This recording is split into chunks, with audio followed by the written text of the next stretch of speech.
A few years ago, I was traveling on an airplane for the first time without my children. And the inevitable question that comes up with people is, what do you do for a living if you're making small talk with the person next to you? And a woman asked me what I did for a living, and I struggled and paused for a moment to find an answer. Because at the time, and I still do, I'm a stay-at-home mom with my kids. But I also had just sent in the manuscript for my first book. And so in a place like that, I think, do I say that I'm an author and a writer, or do I say that I stay at home? And in my heart, I felt this internal struggle because I knew the culturally acceptable response is I'm a writer. And that's more valued in our culture right now than being a stay-at-home mom. But I decided to go ahead and say I'm a stay-at-home mom. I just kind of blurted it out. And she said, oh, I could never do that all day long. I'd be so bored. And I get bored. And I struggle with answering that I'm a stay-at-home mom and I stay home with my children.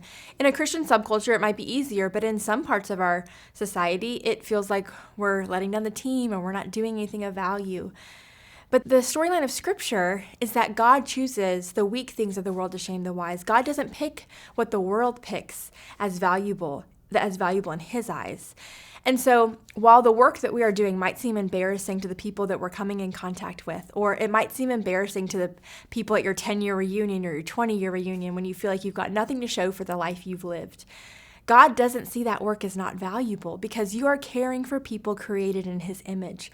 Whether you're making a meal for your children or your neighbor who just was recovering from surgery, whether you're taking care of a sick husband or an elderly family member, the work you're doing is caring for the people that God has made and helping them know that they're valuable in His eyes.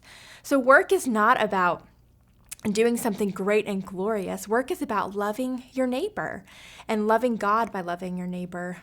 And the work you've been given to do is good work. Whether it's working in an office or whether it's working in your home, it's good and valuable work that the world needs to see.